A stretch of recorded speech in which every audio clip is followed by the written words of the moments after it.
Film ini akan berfokus pada tokoh utama, yaitu Matthew kecil, di mana ayahnya adalah mantan petinju yang hebat, dan pada adegan ini Matthew terlihat sedang dibully oleh anak-anak berandalan di mana mereka mengejek ayahnya yang seorang gelandangan, karena setelah berhenti bertinju, sang ayah tidak memiliki pekerjaan yang jelas.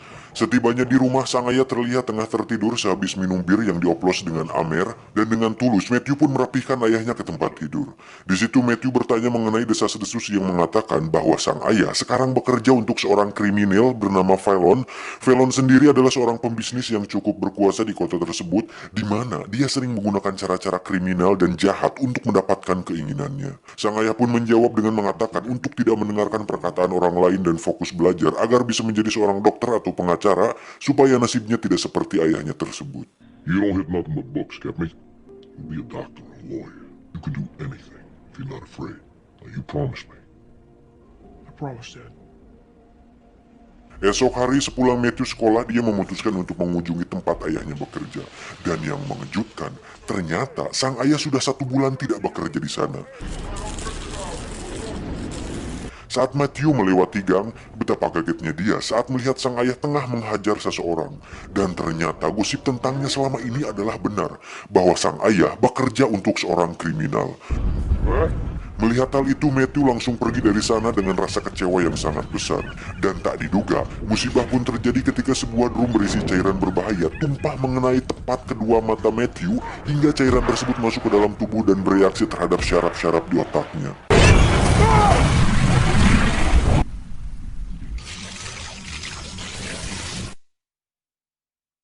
Saat sadar, Matthew sudah berada di rumah sakit dan dinyatakan buta oleh dokter. Tetapi yang menarik adalah, dengan hilangnya kedua mata Matthew, justru membuat indera pendengarannya semakin tajam, di mana telinganya berfungsi layaknya sebuah radar.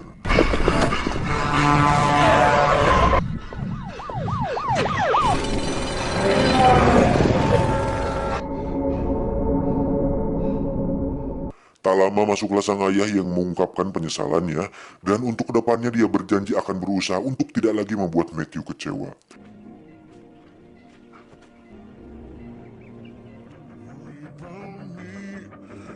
Dari situ sang ayah pun kembali berlatih dan mulai bertanding di atas ring. Sementara itu Matthew pun terus melatih dirinya, di mana ketajaman sentuhannya memberinya kekuatan dan keseimbangan, hingga dirinya menjadi seorang bocah tanpa rasa takut. High above the roar of the streets, an acute sense of touch.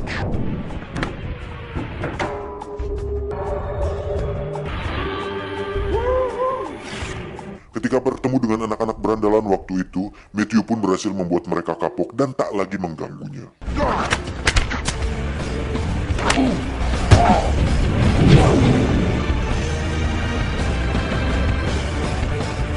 Suatu malam saat sang ayah akan bertarung melawan petinju dari Fallon, sang ayah pun ditawari sejumlah uang agar dirinya mengalah dalam pertandingan tersebut, dan jika dia menolak, maka Fallon tidak akan segan-segan untuk memberinya pelajaran. Hingga saat pertarungan dimulai, sang ayah pun tidak melawan dan akhirnya tersungkur. Tak ingin mengecewakan Matthew untuk 2 kalinya, sang ayah akhirnya melawan balik dan langsung membuat KO lawannya. The devil! This one was for you, buddy. Namun apa yang terjadi selanjutnya benar-benar sangat memilukan, di mana sang ayah dihajar habis-habisan hingga dibunuh tepat saat Matthew menghampirinya. Di sana juga terdapat bunga mawar merah yang diletakkan di atas tubuh ayahnya, dan itu akan menjadi pengingat dirinya atas kematian ayahnya tersebut. Dari situ, Matthew pun bertekad untuk menegakkan keadilan dan membela kebenaran dengan menjadi seorang pengacara. Ini adalah Nelson, rekan kerjanya, dan jika kalian tahu, ini adalah salah satu sutradara dari film Iron Man, Jon Favreau. Pada persidangan ini, Matthew membela seorang wanita yang disiksa oleh seorang pelaku yang merupakan salah satu anak buah dari Kingpin. Kingpin sendiri merupakan seorang yang berkuasa di kota tersebut sekarang setelah Fallon, dan faktanya Kingpin pernah menjadi anak buahnya Fallon dan merupakan pembunuh ayah Matthew, di mana si Kingpin inilah yang meletakkan bunga di tubuh ayahnya. Ketika si pelaku memberikan keterangan palsu, Matthew ternyata bisa mendeteksi kebohongan dengan merasakan detak jantungnya, dan itu memberikannya sebuah kelebihan untuk mengetahui suatu kebenaran. Karena tidak adanya cukup bukti, akhirnya hakim membiarkan pelaku itu bebas. Dan ketika hukum tidak bisa memberikan keadilan, maka Matthew menegakkan keadilan itu sendiri.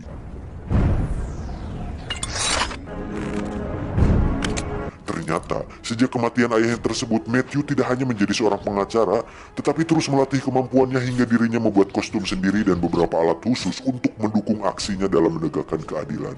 Dan ketika dia memakai topeng, Matthew adalah setan berani, Daredevil.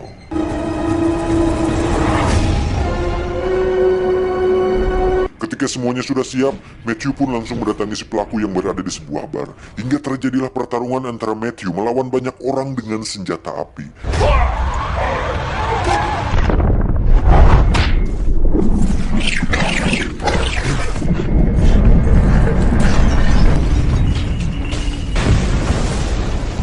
Time to give the devil his due. Saat yang tersisa hanya si pelaku, Matthew pun mengejarnya sampai di stasiun kereta api yang sepi. Di sini akhirnya kita bisa mengetahui kelemahan Matthew yang ternyata adalah suara bising yang sangat nyaring. Mengetahui hal itu, si pelaku pun langsung menodongkan pistolnya. Dan saat pelatuk ditarik, Matthew bisa merasakan pelurunya. Hingga saat kereta sudah lewat, Matthew langsung membuatnya terjatuh ke atas rel dan membiarkannya mati di sana. Setelah selesai dengan pekerjaannya sebagai seorang pahlawan, Matthew tentunya masih seorang manusia biasa yang memiliki rasa sakit dan itu terlihat dari bekas luka di punggungnya. Satu hal yang menarik, Matthew sendiri tidur di dalam sebuah peti yang diisi air dan hanya menyisakan wajahnya saja untuk bernapas. Hal itu dia lakukan untuk meredam kebisingan sekitar agar dirinya bisa tidur nyenyak. Keesokan harinya saat Matthew sedang makan siang bersama Nelson, Matthew tiba-tiba merasakan radar bahwa ada wanita cantik di sana dan faktanya walaupun Matthew sudah tidak bisa melihat, dia masih mengenali struktur objek dengan menggunakan kemampuan radarnya tersebut dan itu membuat Matthew bisa membedakan mana yang seksi dan mana yang tidak. Dengan kekurangannya itu, Matthew pun mengambil simpati si wanita sehingga dirinya bisa berkenalan dengan wanita tersebut. Namun sayangnya, si wanita keburu pergi sebelum dia memberikan namanya. Untuk itu, Matthew pun terus mengikuti si wanita sampai ke sebuah sekolah dasar. Merasa diikuti, si wanita pun menegur, "Apa maumu, mas?" Matthew pun menjawab, "Aku hanya ingin namamu, sayang." Saat si wanita menghindar, Matthew langsung memegang tangannya dan terjadilah sebuah pertarungan kecil. Hingga akhirnya si wanita serius dan membuka jaketnya.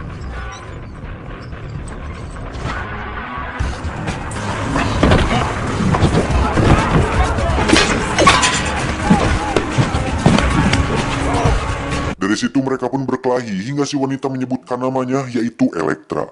Elektra sendiri merupakan anak seorang pengusaha kaya di kota tersebut dan memiliki keterkaitan dengan Kingpin. Adegan pun berpindah ke sebuah gedung di mana disitulah tempat Kingpin berada. Dan sangat disayangkan sekarang John Coffey tidak sebaik di film Green Mile. Tak lama datanglah seorang miliarder bernama Nachios, di mana Nachios ini adalah ayah dari Elektra. Nachios datang menemui Kingpin untuk izin keluar dari bisnis yang dijalaninya bersama dengan Kingpin, karena berdasarkan berita yang tersebar bahwa Kingpin melakukan tindakan kriminal dan ilegal, sehingga Nachios atau ayah Elektra ini merasa kurang seret berbisnis dengan Kingpin. Merasa bahwa Nachios adalah sebuah ancaman, Kingpin pun menyuruh anak buahnya untuk menghubungi seorang ahli untuk membunuh Nachios. Dan orang itu adalah Bullseye. Bullseye sendiri adalah seseorang yang memiliki kemampuan untuk melempar sesuatu dengan sangat akurat. Dan yang menarik, Bullseye tidak pernah meleset seumur hidupnya. Pada adegan ini dia terlihat sedang taruhan dengan orang di sana, di mana saat orang itu kalah dan menghinanya, Bullseye mengeluarkan sesuatu dari jaketnya. Orang-orang di sana pun sempat kaget, tetapi ternyata Bullseye hanya mengambil sebuah paperclip. Tapi jangan salah, paperclip ini bisa menjadi sebuah senjata mematikan di tangan Bullseye, di mana dia meluruskan dan memotong satu persatu batang klip tersebut, kemudian melemparkannya tepat di leher orang yang menghinanya itu.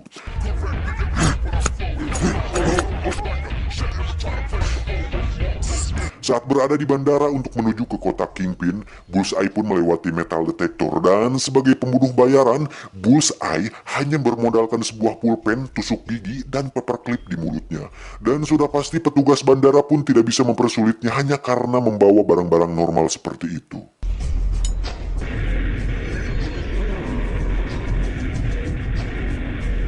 Ketika sudah berada di pesawat, kebetulan Bullseye sekursi dengan seorang nenek-nenek yang cerewet hingga Bullseye jengkel dan memutuskan untuk membuatnya diam. Dengan cara melemparkan sebuah coklat kacang tepat ke dalam mulut si nenek hingga membuatnya tersedak dan tewas saat itu juga.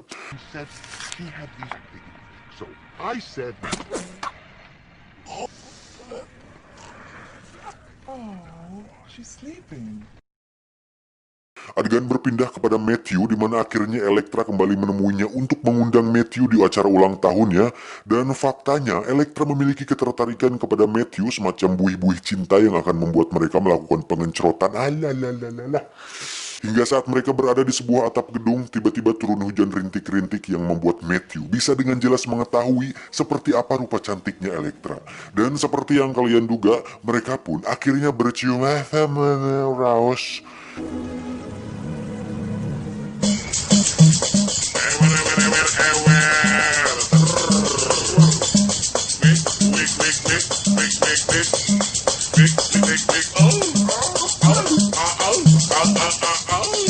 Singkat cerita, malam pesta ulang tahun Elektra pun akhirnya dilaksanakan. Di mana di situ ada banyak sekali tamu yang hadir, tidak terkecuali Kingpin. Di mana si Kingpin ini memperingati Nachios alias ayahnya Elektra untuk berhati-hati dan menaruh sebuah bunga mawar merah di saku jasnya. Karena merasa khawatir, Nachios pun membawa Elektra ke dalam mobil untuk pergi dari sana dan membawa serta pengawal bersamanya. Sementara itu kita akan diperlihatkan Bullseye tengah memacu motor Harley-nya yang tidak lain tujuannya adalah untuk membunuh ayah Elektra. Merasa bahwa Elektra dalam bahaya, Matthew pun segera berubah menjadi Daredevil dan memutuskan untuk mengawalnya dari jauh. Dan saatnya tiba, Bullseye pun berdiri di atas motornya dan mengeluarkan semacam senjata dari gespernya, kemudian melemparkannya kepada pengawal Elektra hingga mobilnya kehilangan kendali dan menabrak mobil lain. Tak lama datanglah Daredevil dan tanpa banyak pikir, Bullseye pun langsung melemparkan senjatanya dan ternyata meleset untuk pertama kali dalam hidupnya.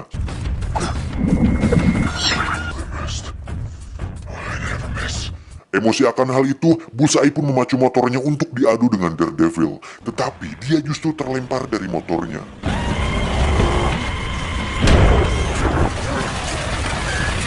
Tak diduga, salah satu tongkat milik Daredevil pun berhasil diambil oleh Bullseye. Dan dengan tongkat itu pula, Bullseye pun berhasil membunuh ayahnya Elektra.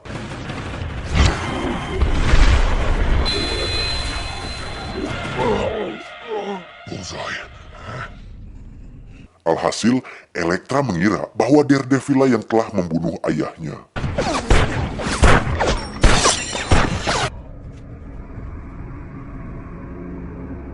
Dengan kematian ayahnya, Elektra pun memutuskan untuk balas dendam kepada Daredevil.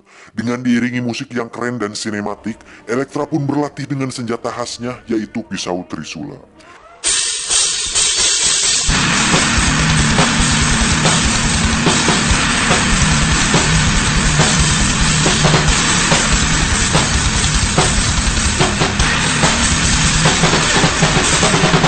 Victory! Vicky Happy! Victory! Johnny Funky! Victory!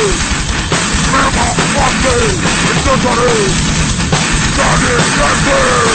Hingga tibalah saat Daredevil tengah sweeping di malam hari, muncullah Elektra yang langsung menyerangnya. Daredevil hanya bisa menghindar dan bertahan, akhirnya terkena tusukan di bahu sampai Elektra membuka topengnya. Matthew pun akhirnya mengatakan bahwa waktu kejadian itu, dia hanya mencoba melindunginya. Bukannya jujur dari awal atau kasep, tolol sih kamu mah. Saat sedang bersedih-sedih, muncullah Bullseye. Elektra pun dengan cepat melemparkan trisulanya. Namun hal itu sangat amat salah besar, karena Bullseye adalah ahlinya. Otomatis saat Bullseye lempar balik, trisula milik Elektra pun menembus tepat di telapak tangannya.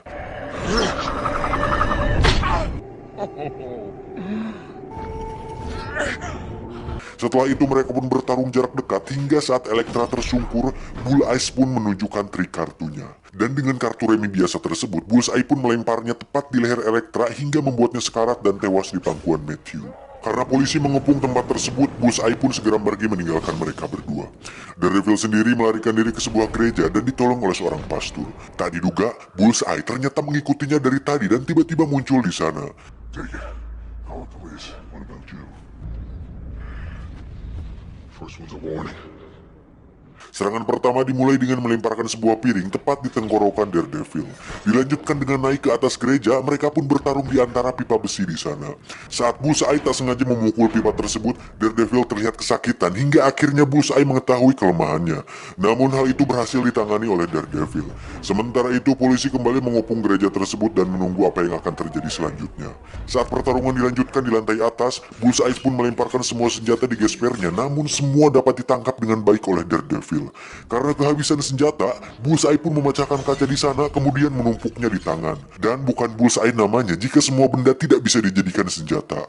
Namun serangkaian lemparan tersebut ternyata tak mampu mengenai Daredevil. Dengan cepat, Bullseye pun menggunakan kelemahannya untuk membuat Daredevil lumpuh. Dan saat akan dibunuh, Daredevil pun tiba-tiba mendengar suara peluru dari kejauhan yang mana itu adalah seorang penembak jitu dari kepolisian. Dan dengan kesempatan itu, Daredevil pun mengarahkan tangan Bullseye tepat ke arah peluru tersebut. Hingga akhirnya Bullseye pun tidak bisa lagi menggunakan tangannya untuk melempar benda. Daredevil pun melemparnya dan terjatuh tepat di atas mobil polisi.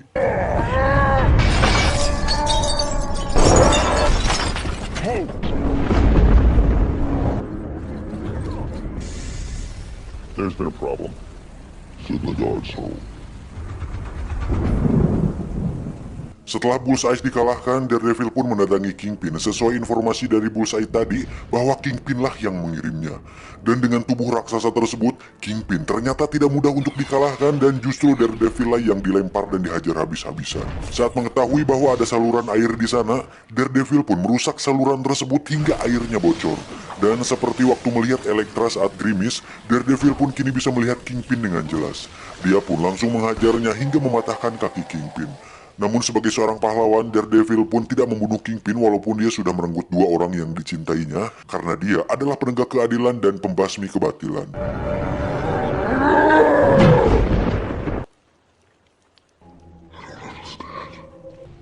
I'm not the bad guy.